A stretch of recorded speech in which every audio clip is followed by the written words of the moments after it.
दोस्तों, जब भी आप किसी शॉप के ऊपर लैपटॉप खरीदने जाएंगे तो वहाँ पर शॉपकीपर आपको लैपटॉप के बारे में बहुत सारी चीज़ें बताएगा।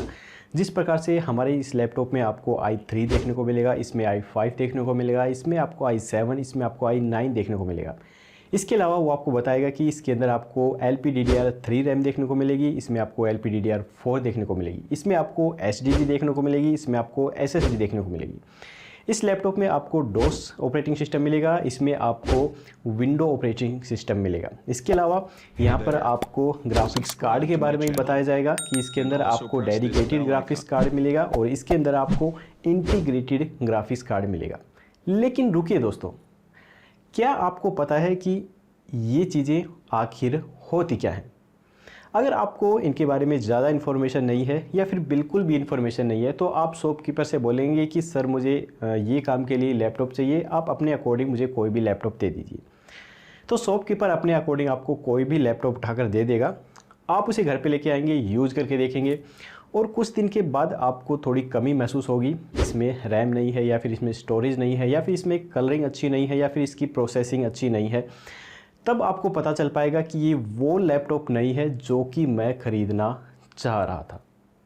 तो दोस्तों, आज की वीडियो में मैं आपको बताऊंगा इन सभी चीज़ों के बारे में जो मैंने अभी अभी आपको बताई हैं, और इन सभी चीज़ों को मैं बिल्कुल साधारण भाषा में एक्सप्लेन करूंगा ताकि आप अच्छे से इन चीज़ों को समझ सकें। और दोस्तों, मेरी ये गारंटी है, अगर आपने ये वीडियो पूरी वॉच कर ली तो आपको कभी भी किसी से भी लाइफ में पूछने की ज़रूरत नहीं पड़ेगी कि आपके लिए सबसे बेस्ट लैपटॉप कौन सा हो सकता है। आप अपने अकॉर्डिंग खुद ही ये लैपटॉप चुन सकते हैं। बाकायदा आप वीडियो को पूरा देखिए। अगर आप पूरा नहीं देखेंगे, वीडियो को स्किप करके देखेंगे, तो आपको पता ही है अधूरा ज्ञान खतरनाक होता है। तो वीडियो को कंप्लीट वॉच कीजिए। दोस्तों, एक लैपटॉप के अंदर जो सबसे इम्पोर्टेंट चीज़ें होती हैं वो मुख्य रूप से 6 चीज़ें होती हैं। मैंने इन्हें 6 पार्टों के अंदर बांटा है और इसी से आप अच्छे से इन्हें समझ पाएंगे। Number 1 display, number 2 processor, number 3 RAM, number 4 storage, number 5 graphics और नंबर 6 ऑपरेटिंग सिस्टम। तो अगर आपको इन 6 चीज़ों के बारे में कंप्लीट पता चल गया तो आप कंप्लीट लैपटॉप के बारे में जान जाएंगे। तो इस वीडियो में मैं आपको एक एक करके इन 6 चीज़ों के बारे में बिल्कुल डिटेल से और बिल्कुल सिंपल भाषा में आपको बताऊंगा। तो चलिए बिना देरी किए हुए चलते हैं अपनी वीडियो पर। लेकिन दोस्तों, उससे पहले मैं आपको बता दूं कि अगर आप हमारे चैनल पर पहली बार आए हैं तो हमारे चैनल को सब्सक्राइब करके घंटे पर ऑल नोटिफिकेशन ज़रूर क्लिक कीजिए ताकि हमारी आने वाली लेटेस्ट वीडियो हैं वो आपको सबसे पहले मिल सके। और अगर आपको ये वीडियो थोड़ी भी यूज़फुल लगे तो लास्ट में इसे एक लाइक ज़रूर कर दीजिए। तो चलिए चलते हैं अपनी वीडियो पर। तो यहाँ पर दोस्तों, सबसे पहले हम डिस्प्ले की बातें कर लेते हैं। तो डिस्प्ले आपको मुख्य रूप से लैपटॉप में 3 प्रकार की दिखाई देंगी। नंबर 1 HD स्क्रीन दिखाई देगी, नंबर 2 पर आपको फुल HD स्क्रीन दिखाई देगी और नंबर 3 आपको 4K या फिर UHD अल्ट्रा हाई डेफिनेशंस जो डिस्प्ले है वो दिखाई देगी। तो यहाँ पे मैं आपको बता दूं कि जो HD डिस्प्ले होती है वो काफ़ी सस्ती होती हैं और सस्ते लैपटॉप में ही आपको देखने को मिलेंगी, और जो फुल HD डिस्प्ले होती है वो थोड़े से महंगे लैपटॉप में या फिर मीडियम रेंज के लैपटॉप में आपको देखने को मिलेंगी। और जो 4K डिस्प्ले होती है या फिर UHD कहें, वो डिस्प्ले होती है वो आपको बेहद ही एक्सपेंसिव, बेहद ही महंगे लैपटॉप में आपको देखने को मिलेंगी। इसके अलावा जो डिस्प्ले का साइज़ होता है वो भी अलग अलग लैपटॉप का आपको अलग अलग देखने को मिलेगा। ये आपको किसी लैपटॉप में 10 इंच, किसी में 12, किसी में 14, किसी में 17, किसी में 18 इंच का इस प्रकार से देखने को मिलता है। तो यहाँ पर अगर आप नॉर्मली कोई लैपटॉप लेना चाहते हैं तो 14 इंच की स्क्रीन बिल्कुल ठीक रहती है। अगर आप कोई ज़्यादा मूवी देखते हैं या फिर आप ज़्यादा गेमिंग वगैरह करते हैं तो उसके लिए आप बड़ी स्क्रीन ले सकते हैं, 16 इंच, 17 इंच या 18 इंच की ले सकते हैं, क्योंकि मूवी देखने में या फिर लैपटॉप में गेम खेलने के अंदर जो मज़ा होता है वो बड़ी स्क्रीन के अंदर अच्छा आता है। लेकिन यहाँ अगर आप नॉर्मली काम करना चाहते हैं तो 14 इंच की छोटी स्क्रीन ले सकते हैं। और छोटी स्क्रीन लेने का एक कारण ये भी है कि अगर आप कहीं ट्रैवल करते हैं तो भी आपको छोटी स्क्रीन का ही लैपटॉप लेना चाहिए, क्योंकि एक तो उसका आकार कम होगा, वो अच्छे से आप कैरी कर सकते हैं। दूसरा, अगर आकार कम होगा तो वज़न भी उसका कम हो जाता है, तो उसे आप अच्छे से ट्रैवलिंग में कहीं पर भी लेकर जा सकते हैं।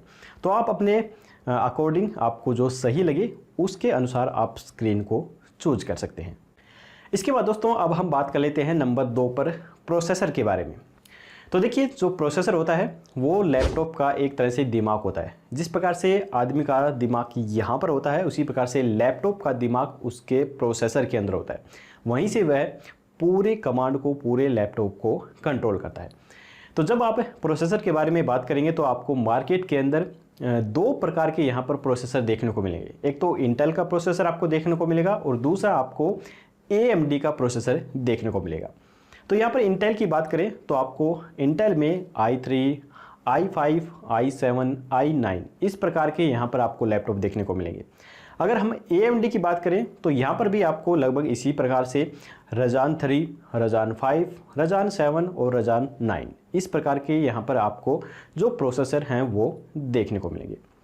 अब यहाँ पे आपके मन में एक क्वेश्चन उठ रहा होगा कि सर इन दोनों में से सबसे बेस्ट कौन सा प्रोसेसर है। तो देखिए, मैं कहूँगा मेरे अकॉर्डिंग यहाँ पर जो सबसे बेस्ट है आज की डेट में, यानी कि 2020 की साल में आज की डेट में सबसे बेस्ट प्रोसेसर है AMD प्रोसेसर। अब काफ़ी सारे लोगों को इस चीज़ से थोड़ी प्रॉब्लम हो रही होगी कि सर AMD बेस्ट नहीं है, आप गलत बता रहे हैं, इंटेल बेस्ट है। तो यहाँ पर दोस्तों मैं आपको बता दूं कि अगर आज से कुछ साल पहले, 2-3 साल पहले अगर आप मुझसे पूछते तो मैं भी इंटेल को ही सबसे बेस्ट बताता। लेकिन आज के समय में पिछले कुछ 2-4 सालों से जो AMD है वो अपने प्रोसेसर के अंदर काफ़ी ज़्यादा इम्प्रूवमेंट कर रही है, लेकिन जो इंटेल है वो इतना इम्प्रूवमेंट नहीं कर पा रही है। इंटेल के जो प्रोसेसर हैं वो आपको 14 नैनोमीटर पर बेस ही मिलेंगे आज भी, पहले भी इसी पर आते थे और आज भी इसी पर बेस आ रहे हैं। लेकिन यहाँ पर जो AMD के प्रोसेसर हैं वो काफ़ी ज़्यादा इम्प्रूवमेंट हो चुके हैं। वो फ़िलहाल आज की डेट में 2020 के साल में आपको 7 नैनोमीटर पर देखने को मिलेंगे। तो जाहिर सी बात है, अगर 7 नैनोमीटर है तो वहाँ पर आपको एनर्जी एफिशिएंट भी देखने को मिलेंगे, जिससे आपके लैपटॉप की जो बैटरी है वो भी लंबी चलेगी, आपके लैपटॉप की परफॉर्मेंस भी फास्ट होगी, आपका लैपटॉप हीट भी कम करेगा, एनर्जी भी कम खाएगा। तो काफ़ी सारी चीज़ें यहाँ पर आपको AMD के प्रोसेसर में बेनिफिट के तौर पर देखने को मिल रही हैं। अब AMD के प्रोसेसर कितने ज़्यादा यूज़ हो रहे हैं, इस बात का अंदाज़ा आप इस बात से लगा सकते हैं कि जो एप्पल कंपनी है, जिसके लैपटॉप आपको 1.5-2 लाख से ऊपर के मिलेंगे, उससे कम का कोई लैपटॉप नहीं मिलेगा, वो कंपनी भी खुद अपने लैपटॉप के अंदर AMD का प्रोसेसर ही यूज़ कर सकती है। तो इस बात से आप अंदाज़ा लगा सकते हैं कि AMD जो है वो काफ़ी बेहतर आज के टाइम में हो रही है। तो यहाँ तक तो दोस्तों आपको सारी चीज़ें बिल्कुल साधारण भाषा में अच्छे से समझ में आ गई होंगी। अब हम जो प्रोसेसर है उसको थोड़ा सा और गहराई से यहाँ पर जान लेते हैं। वो भी मैं आपको बिल्कुल साधारण भाषा में ही समझाऊंगा, आप चिंता मत कीजिए। देखिए, आपने जो प्रोसेसर है वो कुछ इस प्रकार से लिखे हुए देखे होंगे। i3 dual core processor 2nd generation, i5 quad core processor 3rd generation, i7 octa core processor 4th generation, 5th generation, 7th generation, आजकल चल रही है लेटेस्ट के अंदर 10th जनरेशन।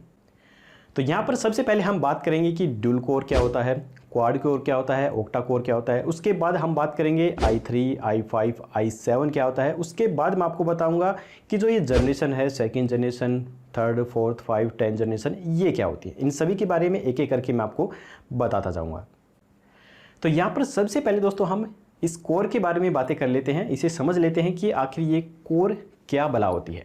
तो बिल्कुल सिंपल भाषा में आपको बताऊंगा। देखिए, जिस प्रकार से आप मान लीजिए आपका जो दिमाग है वो एक प्रोसेसर है, चाहे वो i3 मान लीजिए, i5 मान लीजिए या फिर i7 मान लीजिए, आपका दिमाग एक प्रोसेसर है और आपके जो हाथ हैं वो कोर है, ड्यूल कोर है। ड्यूल का मतलब होता है 2 और कोर का मतलब होता है पावर। ठीक है, तो दोनों ओर से पावर। तो आपका दिमाग तो प्रोसेसर हो गया और आपके हाथ ड्यूल कोर होंगे, तो दोनों हाथों से आप किसी काम को मान लीजिए 30 मिनट में कर रहे हैं। तो यहाँ पर मान लीजिए आप किसी काम को 30 मिनट में कर रहे हैं ड्यूल कोर के साथ, यानी कि 2 हाथों के साथ। लेकिन अगर आपके हाथ 2 की बजाय 4 हो जाए तो उसी काम को आप करने में 30 की बजाय सिर्फ 15 मिनट ही लेंगे। तो 4 हाथ मतलब क्वाड कोर। क्वाड का मतलब होता है 4 और कोर का मतलब होता है पावर, यानी कि 4 पावर एक साथ काम करती हैं। इसी प्रकार से ओक्टा कोर होता है। ओक्टा का मतलब होता है 8 और कोर का मतलब पावर, यानी कि 8 तरफ से पावर लगती है। अगर आपके हाथ 8 हो जाएंगे तो उसी काम को आप 30 मिनट की बजाय सिर्फ 5 मिनट में ही कर देंगे। तो आप अच्छे से समझ गए होंगे कि ड्यूल कोर, ऑक्टा कोर या फिर क्वाड कोर का क्या मतलब होता है। यानी कि इनका मतलब होता है कि जितना ज़्यादा कोर होगा आपका जो प्रोसेसर है वो उतनी फास्टली, उतनी तेज़ रफ्तार से काम करेगा। इसके बाद दोस्तों अब हम देख लेते हैं कि i3, i5, i7 या i9 ये आखिर क्या बला है। तो देखिए दोस्तों, आपने सुना होगा कि i जो 3 है ये लैपटॉप आपको ड्यूल कोर के अंदर ज़्यादातर देखने को मिलेंगे। तो i3 प्रकार के जो लैपटॉप होते हैं ये आपको ड्यूल कोर में इसलिए मिलते हैं क्योंकि ये थोड़े सस्ते लैपटॉप होते हैं। इन लैपटॉप्स के अंदर नॉर्मली काम आप कर सकते हैं, जिस प्रकार से नॉर्मली कोई भी डॉक्यूमेंट्स आपको देखने हो, आपको नॉर्मली कोई वीडियो देखनी हो, नॉर्मली आपको कोई म्यूजिक सुनना हो, या आप एक स्टूडेंट हैं तो आप छोटा मोटा काम करना चाहते हैं, कोई छोटी मोटी फाइल या वीडियो आप अपने लैपटॉप में सेव करके रखना चाहते हैं, या फिर MS वर्ड या MS पावर पॉइंट इस प्रकार की फाइल सॉफ्टवेयर आप अपने लैपटॉप में चलाना चाहते हैं, तो i3 ड्यूल कोर तक के जो लैपटॉप हैं वो आप बिल्कुल खरीद सकते हैं। और ये लैपटॉप आपको सिर्फ 20,000, 30,000, 35,000 तक के प्राइस में, 20 से 35,000 के प्राइस में आसानी से मिल जाएंगे। इसके बाद अब दोस्तों बात आती है i5 लैपटॉप की। तो i5 जो लैपटॉप होते हैं ये ड्यूल कोर के साथ क्वाड कोर में भी आते हैं। क्वाड कोर यानी कि 4 कोर, यानी कि 4 हाथ, 4 हाथ आप समझ गए होंगे। यानी कि ये थोड़ा सा जो i3 होता है उससे थोड़ा सा पावरफुल होता है। इसी वजह से ये लैपटॉप थोड़े महंगे होते हैं और ये लैपटॉप आपको 40,000, 50,000 या 60,000 के प्राइस में यहाँ पर देखने को मिलते हैं। तो इन लैपटॉप के अंदर आप थोड़ा बहुत हैवी काम कर सकते हैं, थोड़ी बहुत आप वीडियो एडिटिंग कर सकते हैं, थोड़े बहुत आप यहाँ पर सॉफ्टवेयर चला सकते हैं, थोड़े बहुत हैवी गेम भी यहाँ पर आप खेल सकते हैं। इसके बाद दोस्तों अब हम बात कर लेते हैं i7 और i9 लैपटॉप की। तो i7 और i9 लैपटॉप के अंदर आपको क्वाड कोर यानी कि 4 कोर या फिर ऑक्टा कोर 8 कोर के यहाँ पर आपको जो प्रोसेसर हैं वो देखने को मिलते हैं। तो ये जो प्रोसेसर होते हैं i7, i9 ये काफ़ी हैवी प्रोसेसर होते हैं और इनके अंदर जो स्पेसिफिकेशन है वो भी काफ़ी हैवी आपको यहाँ पर देखने को मिलती है। इसी वजह से ये जो लैपटॉप होते हैं ये काफ़ी ज़्यादा एक्सपेंसिव होते हैं, काफ़ी ज़्यादा महंगे होते हैं। अगर हम यहाँ पर i7 की बात करें तो ये आपको 50,000, 60,000 या 70,000 के आसपास देखने को मिलेंगे।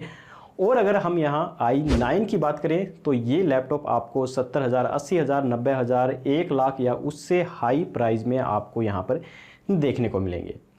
तो यहाँ पर दोस्तों मैं आपको बता दूं कि इन लैपटॉप्स के अंदर जो स्पेसिफिकेशन होती हैं वो इतनी ज़्यादा हाई होती हैं कि आप इन लैपटॉप्स में हर प्रकार के काम कर सकते हैं। कितनी भी हैवी वीडियो एडिटिंग हो, चाहे 4K की वीडियो हो वो भी बिल्कुल स्मूथ एडिट होगी। कितने भी हैवी गेम हो वो आप आसानी से बिल्कुल स्मूथली यहाँ पर खेल पाएंगे। कोई भी हैवी से हैवी सॉफ्टवेयर है वो आप बिल्कुल स्मूथली इनके अंदर बिल्कुल ही आसानी से यहाँ पर चला सकते हैं।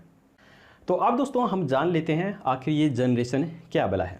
आपने जो प्रोसेसर है लैपटॉप का उनमें सुना ही होगा, ये i3 4th जनरेशन है, ये i5 7th जनरेशन है, ये i9 10th जनरेशन है। इस प्रकार से आपने ज़रूर सुना होगा। तो आखिर ये जनरेशन होती क्या चीज़ है? तो देखिए, इसे समझने के लिए मान लीजिए हमारे पास i3 का एक 4th जनरेशन का प्रोसेसर है और i3 का ही हमारे पास एक 5th जनरेशन का प्रोसेसर है। तो देखिए इनके अंदर डिफरेंट क्या होगा।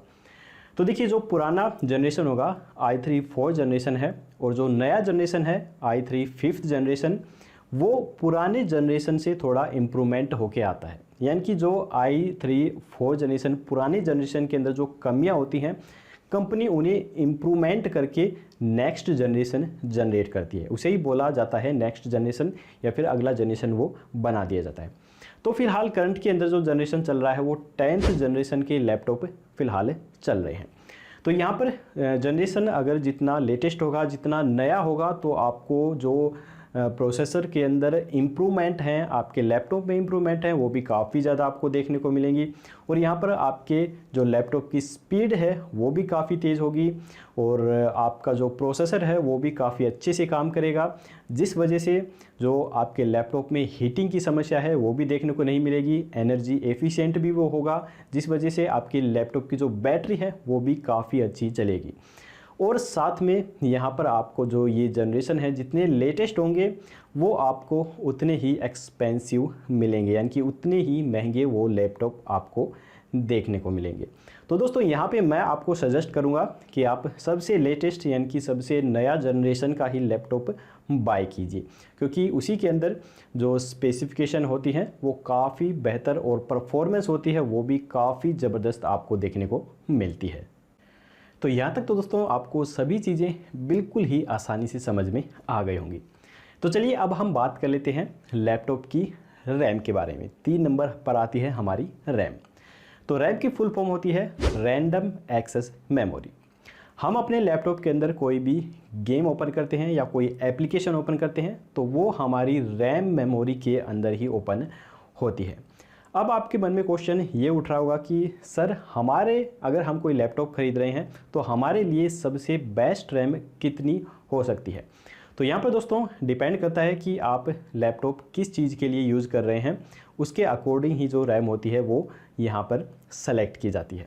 लेकिन मैं आपको यहाँ पर बता देता हूँ, अगर आप नॉर्मली एक लैपटॉप यूज़ करना चाहते हैं, मान लीजिए थोड़ा बहुत आप वीडियो देख लेते हैं, थोड़े बहुत गाने सुन लेते हैं, थोड़े बहुत आप MS वर्ड या फिर डॉस पर काम करते हैं, या फिर थोड़ा बहुत आप इंटरनेट सर्च करते हैं, थोड़ा बहुत गेम खेल लेते हैं, तो उसके लिए सबसे बेस्ट जो रैम है वो 4 GB रैम होती है, जो कि नॉर्मली यूज़ के लिए सबसे बेस्ट है। लेकिन अगर दोस्तों आप अपने लैपटॉप के अंदर हैवी ऐप्स यूज़ करते हैं या फिर हैवी गेमिंग करते हैं या फिर आप अपने लैपटॉप के अंदर बहुत ही ज़्यादा मल्टीटास्किंग करते हैं, यानी कि बहुत सारे ऐप एक साथ ओपन करके आप अपना कोई काम करते हैं, तो आपको अपने लैपटॉप को स्मूथ चलाने के लिए ज़्यादा रैम की ज़रूरत होती है। जिस प्रकार से 8 GB रैम, 16 GB रैम या फिर 32 GB रैम, इस प्रकार से आपको अपने लैपटॉप में रैम की ज़्यादा ज़रूरत उस समय होती है। यहाँ पे दोस्तों मैं आपको एक चीज़ और बता देता हूँ, यदि आप अपने लैपटॉप की रैम बढ़ा लेंगे लेकिन अगर आपने अपने लैपटॉप का प्रोसेसर नहीं बढ़ाया तो वो रैम कोई काम की नहीं है। मेरे कहने का मतलब है, अगर आप रैम बढ़ा रहे हैं तो आपको प्रोसेसर भी बढ़ाना होगा, दोनों चीज़ें ही बढ़ेंगी, तभी आपके जो लैपटॉप की परफॉर्मेंस है वो बेहतर आपको देखने को मिलेगी। अगर यहाँ पर आप रैम कम रखेंगे और प्रोसेसर को बढ़ा देंगे तो भी आपके जो लैपटॉप की परफॉर्मेंस है वो आपको बेहतर देखने को नहीं मिलेगी। आपको यहाँ पर दोनों ही चीज़ें एक साथ बढ़ानी होंगी। अब मैं यहाँ पर आपको बता देता हूँ कि किस लैपटॉप में किस प्रोसेसर के साथ आप कितनी रैम लगा सकते हैं ताकि आपको सबसे बेहतर परफॉर्मेंस देखने को मिले। तो यहाँ पर आप i3 के साथ 4 GB तक रैम यूज़ कर सकते हैं, तो काफ़ी स्मूथली चलेगा आपका लैपटॉप। और i5 के साथ कम से कम 8 GB रैम आप ज़रूर लगाएं। इसके अलावा i7 के साथ आप कम से कम 16 GB रैम यहाँ पर लगाएं, तो आपकी जो प्रोसेसिंग स्पीड है वो काफ़ी अच्छी देखने को मिलेगी। और i9 के साथ यहाँ पर आप 16 GB से ज़्यादा 32 GB तक का यूज़ कर सकते हैं। तो यहाँ पर आपके प्रोसेसिंग की जो स्पीड है वो काफ़ी बढ़िया आपको देखने को मिलेगी। इसके बाद दोस्तों अब हम बात कर लेते हैं नंबर 4 पर लैपटॉप के स्टोरेज के बारे में, जिसे जाना जाता है लैपटॉप के हार्ड डिस्क के रूप में। और इसका इस्तेमाल किया जाता है लैपटॉप के अंदर किसी भी डाटा को सेव करने के लिए। जिस प्रकार से आप लैपटॉप के अंदर किसी वीडियो को सेव करना चाहते हैं, अपनी मूवी को सेव करना चाहते हैं, आप अपनी फ़ोटो, वीडियो, MP3 गाने, कुछ भी चीज़ें आप जो स्टोर करते हैं, जो सेव करते हैं आप अपने लैपटॉप में, वो सभी हार्ड डिस्क के अंदर स्टोर होती हैं। जिस प्रकार से आप अपने मोबाइल के अंदर मेमोरी कार्ड का यूज़ करते हैं, उसी के अंदर सभी चीज़ें आपकी फ़ोटो वीडियो सेव होती हैं, उसी प्रकार से लैपटॉप में हार्ड डिस्क के अंदर सभी चीज़ें सेव होती हैं। यहाँ तक कि आपका जो ऑपरेटिंग सिस्टम है विंडो 10 जो होती है वो भी आपकी हार्ड डिस्क के अंदर ही सेव होती है। तो यहाँ पर दोस्तों आपको लैपटॉप के अंदर 2 प्रकार की हार्ड डिस्क देखने को मिलेगी। सबसे पहली तो है HDD और दूसरी है SSD। तो HDD की फुल फॉर्म है हार्ड डिस्क ड्राइव और SSD की फुल फॉर्म है सॉलिड साटा ड्राइव। अब इन दोनों के अंदर अंतर क्या होता है वो भी मैं आपको अच्छे से बिल्कुल साधारण भाषा में ही समझा देता हूँ। देखिए जो HDD होती है उसे आप समझ लीजिए कि बिल्कुल साधारण भाषा में ये बिल्कुल सस्ती होती हैं और इनकी जो रीड और राइट स्पीड होती है, यानी कि डाटा इनके अंदर आप जो सेव करते हैं वो जो स्पीड होती है सेव करने की वो थोड़ी नॉर्मल सी होती है या फिर कम ही होती है। तो ये आपको जो सस्ते लैपटॉप हैं वहाँ पर देखने को मिलती हैं। अगर हम यहाँ SSD की बात करें यानी कि सॉलिड साटा ड्राइव की, तो इनकी रीड और राइट स्पीड काफ़ी ज़्यादा एक्सपेंसिव होती है, काफ़ी ज़्यादा तेज़ होती है।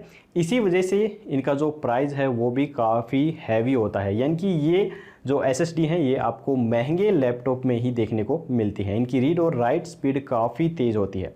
अगर हम ओवरऑल SSD के साथ लैपटॉप की परफॉर्मेंस की बात करें तो आपको यहाँ पर जो परफॉर्मेंस है वो काफ़ी ज़्यादा देखने को मिलेंगी। यहाँ पर सीधे तौर पे मैं आपको बताऊं कि अगर आप कोई HDD वाला लैपटॉप यूज़ कर रहे हैं और उसे आप ऑन करेंगे तो वो ऑन होने में 1 से 2 मिनट का समय लेगा। लेकिन अगर आप कोई SSD वाला लैपटॉप ऑन कर रहे हैं तो वो ऑन होने में 1 सेकंड से लेकर 5 सेकंड के बीच का ही समय लेगा, 5 सेकंड से पहले ही वो ऑन हो जाएगा। तो इस बात से आप अंदाज़ा लगा सकते हैं कि इन दोनों के अंदर कितना डिफरेंट है। इसके बाद दोस्तों अब हम नंबर 5 पर जान लेते हैं ग्राफिक्स के बारे में। तो देखिए ग्राफिक्स का यूज़ ज़्यादातर वो लोग करते हैं जो कि गेमिंग के ज़्यादा शौकीन होते हैं। तो जो ग्राफिक्स होता है वो दरअसल एक तरह का विजुअल इफ़ेक्ट होता है। जब हम गेमिंग करते हैं तो वहाँ पर हमें जो सड़कें दिखाई देती हैं, जो कारें दिखाई देती हैं, जो बिल्डिंग्स दिखाई देते हैं, जो अलग अलग हमें कलर दिखाई देते हैं, वो सभी इसी विजुअल इफ़ेक्ट के कारण होता है। यानी कि जो ग्राफिक्स कार्ड होता है उसी की वजह से हमें वो चीज़ें काफ़ी बेहतर यहाँ पर दिखाई देती हैं। तो जब भी आप किसी शॉप के ऊपर लैपटॉप खरीदने जाएंगे तो शॉपकीपर आपको 2 प्रकार के ग्राफिक्स कार्ड बताएगा। एक तो इंटीग्रेटेड ग्राफिक्स कार्ड और दूसरा वो आपको बताएगा डेडिकेटेड ग्राफिक्स कार्ड के बारे में। अब आप सोच रहे होंगे कि सर इन दोनों के अंदर डिफरेंट क्या होता है, तो इनका डिफरेंट भी मैं आपको समझा देता हूँ। तो सबसे पहले हम बात कर लेते हैं इंटीग्रेटेड ग्राफिक्स कार्ड के बारे में। तो मान लीजिए आपके पास एक लैपटॉप है और उसके अंदर 4 GB रैम है और उसके अंदर साथ साथ में 2 GB इंटीग्रेटेड ग्राफिक्स कार्ड दिया हुआ है। तो इसका मतलब होता है कि आपके लैपटॉप की 4 GB जो रैम है उसमें से 2 GB जो इंटीग्रेटेड ग्राफिक्स कार्ड है वो ग्राफिक्स कार्ड आपकी 4 GB रैम में से ही 2 GB रैम को ग्राफिक्स कार्ड के तौर पर यूज़ करता है। तो ज़्यादातर जो सस्ते लैपटॉप होते हैं उनके अंदर आपको ये इंटीग्रेटेड ग्राफिक्स कार्ड देखने को मिलता है। तो ये आप अच्छे से समझ गए होंगे। अब मैं बात करता हूँ डेडिकेटेड ग्राफिक्स कार्ड के बारे में। तो देखिए ये जो ग्राफिक्स कार्ड होते हैं ये अलग से लैपटॉप के अंदर लगाए जाते हैं और आपको जो महंगे लैपटॉप होते हैं उनके अंदर आपको ये डेडिकेटेड ग्राफिक्स कार्ड देखने को मिलेंगे। तो जिन लैपटॉप के अंदर डेडिकेटेड ग्राफिक्स कार्ड होते हैं उनके अंदर जो रैम होती है, तो जो ये डेडिकेटेड ग्राफिक्स कार्ड हैं वो उस रैम को यूज नहीं करते हैं, बल्कि जो डेडिकेटेड ग्राफिक्स कार्ड होते हैं उनका खुद का ही जो ग्राफिक्स होता है वो खुद का ही ग्राफिक्स होता है। और इस वजह से आपको जो विजुअली इफ़ेक्ट होते हैं, जो गेम्स का एक्सपीरियंस है वो आपको लैपटॉप के अंदर काफ़ी बेहतर देखने को मिलता है। वहाँ पर आपको स्मूथनेस भी बेहतर देखने को मिलेगी और आसपास की जो चीज़ें हैं वो भी आपको काफ़ी ज़बरदस्त देखने को मिलेंगी। तो ये अंतर होता है इन दोनों के अंदर। तो दोस्तों अब आप यहाँ पर सोच रहे होंगे कि सर इनमें से हम कौन सा ग्राफिक्स कार्ड यूज़ करें। तो देखिए दोस्तों सिंपल सी बात है, अगर आप हैवी गेमिंग करते हैं, वीडियो एडिटिंग करते हैं या फिर आप कोई भी हैवी काम करते हैं, हैवी मल्टीटास्किंग करते हैं, फ़ोटो एडिटिंग का काम करते हैं या वीडियो एडिटिंग का काम करते हैं, तो आप डेडिकेटेड यहाँ पर ग्राफिक्स कार्ड को यूज कीजिएगा। और अगर आप नॉर्मल काम करते हैं, नॉर्मली अपने लैपटॉप को यूज़ करते हैं, तो आप इंटीग्रेटेड ग्राफिक्स कार्ड का ही यूज़ कर सकते हैं। इसके बाद दोस्तों नंबर 6 पर अब हम बात कर लेते हैं लैपटॉप के ऑपरेटिंग सिस्टम के बारे में, जो कि मोस्ट इम्पॉर्टेंट चीज़ है। तो यहाँ पर देखिए जब भी आप मार्केट के अंदर जाएंगे तो आपको काफ़ी सारे ऑपरेटिंग सिस्टम देखने को मिलेंगे, जिस प्रकार से लाइनस, मैकबुक, डोस या फिर विंडो, इस प्रकार से यहाँ पर आपको ऑपरेटिंग सिस्टम देखने को मिलेंगे। तो यहाँ पर हम लाइनक्स और मैकबुक के बारे में बातें नहीं करेंगे, हम सिर्फ 2 ऑपरेटिंग सिस्टम के बारे में बातें करेंगे जो कि सबसे ज़्यादा चलन के अंदर हैं। यहाँ पर सबसे ज़्यादा चलन में है वो वैसे तो विंडो लैपटॉप है, लेकिन इससे पहले डोस भी काफ़ी ज़्यादा चलन में था। तो इन दोनों के अंतर के बारे में भी मैं आपको बता देता हूं। देखिए, जो डोस लैपटॉप होते हैं वो एक ओल्ड बेस ऑपरेटिंग सिस्टम पे आधारित होते हैं, जिसमें कुछ कमांड दी जाती हैं, आपको कमांड को याद रखना होता है, उसके अकॉर्डिंग ही जो ये लैपटॉप है वो आपका काम करता है। तो इसका जो ऑपरेटिंग सिस्टम है डोस लैपटॉप का वो थोड़ा बोरिंग स्टाइल में है, और अगर आप कमांड भूल गए तो आप इसे ऑपरेट नहीं कर पाएंगे। तो ये आजकल फ़िलहाल चलन के अंदर इतने ज़्यादा नहीं है। दूसरा जो ऑपरेटिंग सिस्टम है वो है विंडो ऑपरेटिंग सिस्टम, जो कि आजकल सबसे ज़्यादा चलन में हो रहा है। आपने सुना ही होगा विंडोज़ 7, विंडो 8, विंडो 10, फिलहाल जो चलन में है विंडो 10 चल रही है। तो यहाँ पर जो आपको इंटरफेस है वो काफ़ी बेहतर देखने को मिल जाता है। आपको यहाँ पर विंडो देखने को मिलते हैं, आइकॉन देखने को मिलते हैं, आगे से आगे ऑप्शन आते जाते हैं, आपको बस क्लिक क्लिक क्लिक करना होता है और हर चीज़ें आपके सामने आगे से आगे यहाँ पर आती चली जाती हैं। तो इनका इंटरफेस काफ़ी ईजी होता है, बिल्कुल आसानी से आप यहाँ पर इन्हें ही यूज़ कर सकते हैं। लेकिन दोस्तों यहाँ पर ऐसा भी नहीं है कि आपके पास मान लीजिए एक डोस लैपटॉप है, आप उसे विंडो में कन्वर्ट नहीं कर सकते हैं, ऐसा कुछ भी नहीं है। अगर आप एक डोस लैपटॉप लेते हैं तो बिल्कुल उसे आप बाय कर सकते हैं और उसके बाद आप उसके अंदर विंडो भी डाल सकते हैं।